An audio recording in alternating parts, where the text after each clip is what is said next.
Hello అండి, ఈ వీడియోలో మనం చార్లెస్ వుడ్ కమిటీ 1853 అనేది నేర్చుకుందాము. మనకి లార్డ్ మెకాలే కమిటీ తర్వాత 1853లో చార్లెస్ వుడ్ కమిటీ అనేది వచ్చింది. సమగ్రమైన విద్యా స్వరూపాన్ని పునర్నిర్మించడానికి చార్లెస్ వుడ్ అధ్యక్షతన గవర్నర్ జనరల్ అయినటువంటి లార్డ్ డల్హౌసీ ఈ కమిటీని నియమించాడు. So governor general lord Dalhousie Charles would అధ్యక్షతన ఈ కమిటీని సమగ్ర విద్యా స్వరూపాన్ని నిర్మించడానికి కోసం ఈ కమిటీని నియమించాడు అనేది బాగా గుర్తుపెట్టుకోవాలి. ఈ లార్డ్ డల్హౌసీ అనే అతను భారతదేశ రైల్వే అండ్ రహదారి పితామహుడు. 1854లో నివేదికను సమర్పించాడు. ఈ కమిటీ ఏర్పడిన తర్వాత నెక్స్ట్ ఇయర్ 1854లో ఒక నివేదికను చార్లెస్ వుడ్ కమిటీని వుడ్ తాకీద్ అని పేర్కొంటారు. హెచ్ఆర్ జేమ్స్ అనే అతను వుడ్ తాకీద్ను భారతీయ విద్యా చరిత్రలో మాగ్నా కార్టాగా పోలుస్తాడు. మాగ్నా కార్టా అంటే పురోగమించడం అత్యంత కీలకమైనది ఈ యొక్క కమిటీ అని ఈయన మాగ్నా కార్టాగా పోల్చాడు. ఎవరు పోల్చాడు? హెచ్ఆర్ జేమ్స్ అనే అతను వుడ్ తాకీద్ కమిటీని పోల్చాడు. అండ్ చార్లెస్ వుడ్ ఇతను మనం చెప్పుకున్నాము ఆధునిక విద్యా విధాన పితామహుడు. ఎవరు అంటే చార్లెస్ వుడ్. ఆధునిక విద్యా పితామహుడు అంటే చార్లెస్ గ్రాండ్. ఆధునిక విద్యా పితామహుడు, విద్యా విధాన పితామహుడు Charles would, father of modern education policy. ఈ వుడ్ తాకీదులో ఈయన పేర్కొన్న అంశాలు ఏంటో చూద్దాము. ఇది విన్న తర్వాత ఈయన మీద మీకు ఒక మంచి అభిప్రాయం అయితే వస్తుంది. భారతీయ విద్యా లక్ష్యం బుద్ధి కుశలత, నైతిక విలువలు పెంపొందించడం. అంటే ఒక మంచి పౌరుడిగా మన యొక్క విద్యా లక్ష్యం అనేది ఉండాలి అని పేర్కొన్నాడు. అండ్ భారతీయులు గుమస్తాలను తయారు చేయడం కాదు. మనకి లార్డ్ మెకాలే 1835వ కమిటీలో ఏమన్నాడు? భారతీయులు విద్యా లక్ష్యం గుమస్తాలు తయారు చేయడం అని అన్నాడు. కానీ ఈయన ఏమన్నాడు? భారతీయుల యొక్క విద్యా లక్ష్యం గుమస్తాలను తయారు చేయడం కాదు, భారతీయులకు విద్యను అందించడం మన తక్షణ కర్తవ్యం. ఎందుకంటే వారిని మనం పరిపాలిస్తున్నాం కాబట్టి వారి అవసరాలను తీర్చడం మన యొక్క బాధ్యత అని ఈయన మంచిగా పేర్కొనడం జరిగింది. అండ్ ఇంకా పుస్తకాలు కొరత ఉంది కాబట్టి ప్రస్తుతానికి ఆంగ్లంలో బోధించవచ్చు. కానీ ఎవరికైతే ఆంగ్లం ఇంట్రెస్ట్గా ఉంటుందో వారికి మాత్రమే బోధించాలి. ఇష్టం లేని వారికి భారతీయ భాషలోనే విద్యను అందించాలి అని చార్లెస్ వుడ్ కమిటీ పేర్కొంది.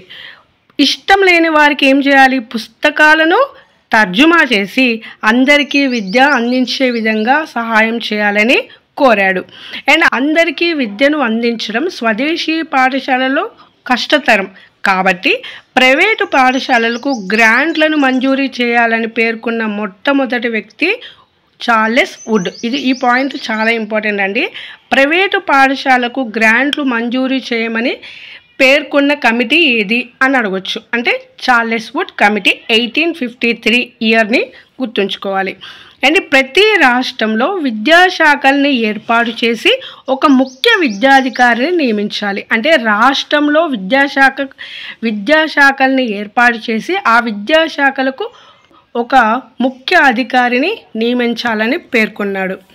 అండ్ వారికే విద్యను అప్పజెప్పాలి రాష్ట్రంలో అని చెప్పిన వ్యక్తి.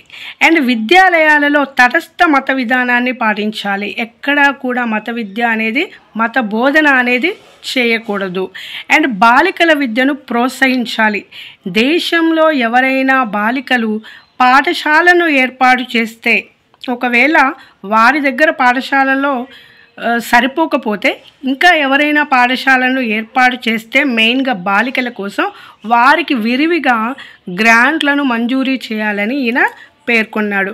అండ్ ఉపాధ్యాయ శిక్షణ సంస్థని ఏర్పాటు చేయాలి. టీచర్ ట్రైనింగ్ని ఏర్పాటు చేయాలి. అండ్ ఎవరైతే ఉపాధ్యాయ శిక్షణ పొందుతారో వారిని ఉపాధ్యాయులుగా నియమించాలని పేర్కొన్నాడు. దేశంలో విద్యా స్వరూపాన్ని 5 స్థాయిలలో నిర్మించాలి అని ఈయన చెప్పాడు. ఈ 5 స్థాయిలు ఏంటంటే ప్రాథమిక పాఠశాల, మాధ్యమిక పాఠశాల, ఉన్నత పాఠశాల, కళాశాల విద్య, విశ్వవిద్యాలయ విద్యను అందించాలి ఇలాగా అని చెప్పి విద్యా స్వరూపాన్ని 5 స్థాయిలలో నిర్మించాడు. అండ్ మెయిన్ సిటీస్ అయినటువంటి కలకత్తా, బొంబాయి, మద్రాసులలో తక్షణమే విశ్వవిద్యాలయాలు ఏర్పాటు చేయాలి అని పేర్కొన్నాడు. 1857లో ఈ ఇయర్ని గుర్తుపెట్టుకోండి. 1857లో కలకత్తా, మద్రాసు, బొంబాయి విశ్వవిద్యాలయాలు ఏర్పాటు చేశారు. ఈయన కమిటీ నివేదిక సమర్పించిన తర్వాత అన్నమాట. విశ్వవిద్యాలయాలు బోధించరాదు కానీ కింది విధులను నిర్వర్తించాలి అని ఆయన పేర్కొన్నాడు. అనుబంధ కళాశాలను పర్యవేక్షించడం, వారికి తగిన సలహాలు సూచనలు ఇవ్వడం. ఫస్ట్ది అనుబంధ కళాశాలను పర్యవేక్షించి వారికి సలహాలు సూచనలు అందివ్వాలి. అండ్ రెండవది విద్యా ప్రమాణాలు కాపాడడం. మూడవది పరీక్షలు నిర్వహించి పట్టాలు ఇవ్వడం. అయితే ఇప్పుడు కూడా విశ్వవిద్యాలయాలు ఈ 3 విధులను పాటిస్తున్నాయి. కానీ ఈ మూడిటితో పాటు ఒకటి ఎక్స్ట్రా ఇప్పుడున్న విశ్వవిద్యాలయాల్లో బోధన కూడా అందిస్తున్నారు అనేది గుర్తుంచుకోవాలి.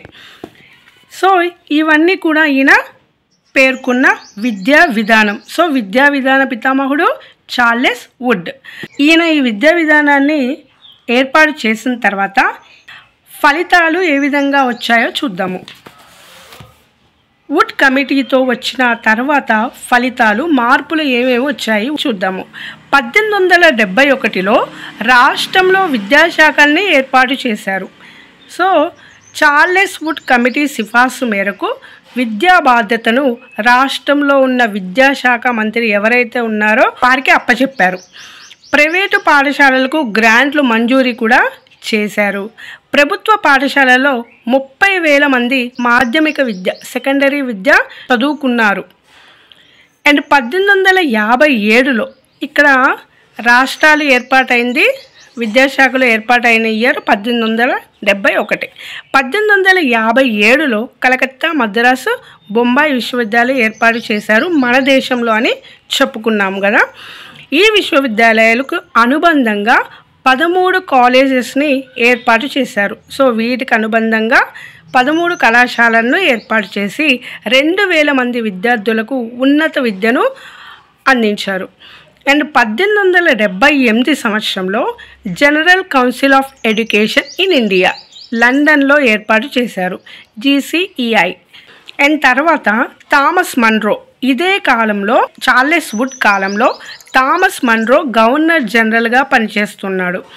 ఈయన బడిఈడు పిల్లలు బడికి పోవట్లేదని గుర్తించి అందరూ బడికి పోయే విధంగా ప్రత్యేకమైన ఉత్తర్వులు జారీ చేశాడు. ఈ కాలంలో ఉదయం 6 గంటలకు పాఠశాలకు బడికి వెళ్ళేవారని, 6 గంటలకు సరస్వతి శ్లోకంతో ప్రారంభం అయ్యేదని, పాఠశాలలకు ఎవరైనా ఆలస్యంగా వస్తే వ్యాయామ శిక్ష ద్వారా శిక్షించేవారని, తక్తా అనే చెక్క పలక, దీన్ని కట్టె పలక ద్వారా పిల్లలు విద్య పొందేవారని పేర్కొనడం జరిగింది. అండ్ నెక్స్ట్ ఇదే కాలంలో ఎల్బిన్స్టాన్ అనే అతను బొంబాయి రాష్ట్రానికి గవర్నర్ జనరల్గా స్వదేశీ పాఠశాలను ప్రోత్సహించాడు. ఎల్బిన్స్టాన్ అనే అతను స్వదేశీ పాఠశాలను ఏర్పాటు చేశారు. సో 1823లో school and school book society బొంబాయిలో ఏర్పాటు చేశాడు. ఎవరు? Elphinstone. School and school book society 1823. Next captain Candy పూనాలో సంస్కృత పాఠశాలను ఏర్పాటు చేశాడు. పూనాలో సంస్కృత పాఠశాలను ఏర్పాటు చేసింది captain కేండీ.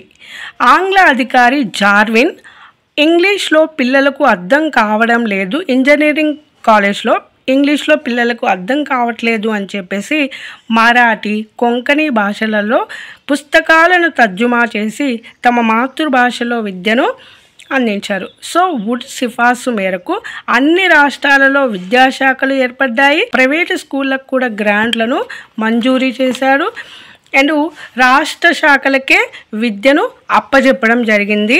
And next Madan Mohan Malaviya ఇండియాలో స్కౌట్స్ అండ్ గైడ్స్ స్థాపించాడు. మదన్ మోహన్ మాలవ్య ఇండియాలో స్కౌట్స్ అండ్ గైడ్స్ను స్థాపించాడు. 1857 సిపాయిల తిరుగుబాటు జరిగింది, దాన్నే మొదటి స్వాతంత్ర సంగ్రామం అని అన్నాడు. సో సిపాయిల తిరుగుబాటు తర్వాత గవర్నర్ జనరల్ పదవికి రద్దు చేసి, గవర్నర్ జనరల్ అని అంటున్నాం కదా ఇప్పటి వరకు, సో ఆ పదవిని రద్దు చేసి దాన్ని వైస్రాయిగా మార్చారు.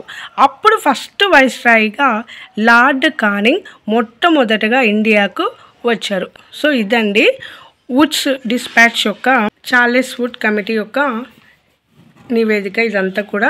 సో ఈ వీడియో కనుక మీకు నచ్చినట్లయితే తప్పకుండా లైక్, సబ్స్క్రైబ్ కూడా చేసుకోగలరు. Thanks for watching.